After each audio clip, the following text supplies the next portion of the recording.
With Washington's sequester in effect, $1.2 trillion are now being cut across federal agencies.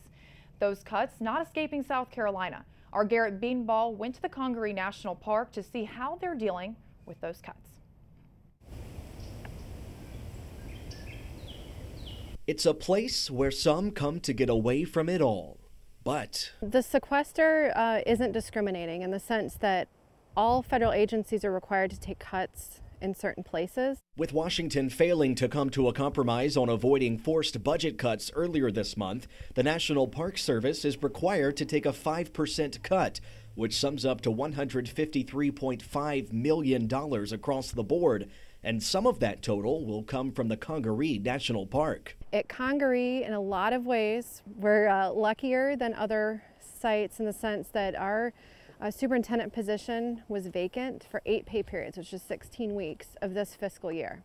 And thanks to that vacancy, which is now filled, the park will not see as many impacts that are visible to visitors, but there will be some. Our supply budget has been significantly cut, and that will impact employees' ability to do just day-to-day work in the office, maintenance supplies, the whole 9 yards. And if the reduction in the budget continues, there might be a more visible impact to the park, which covers nearly 27,000 acres of land. Reduction in visitor center hours, or not hiring as many seasonals to serve visitors during the busy season.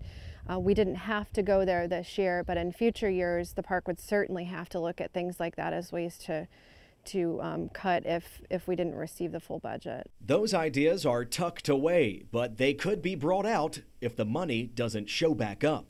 You know, where this year these behind the scenes cuts I think might give people the false impression that parks aren't being impacted when they really are. So for now, the Congaree National Park is okay financially, but that could be a different story next fiscal year. At the Congaree National Park, Garrett Beatonball, Watch Fox News. As a result of federal spending cuts, the National Park Service will not fill 900 permanent positions and will not hire 1,000 seasonal employees.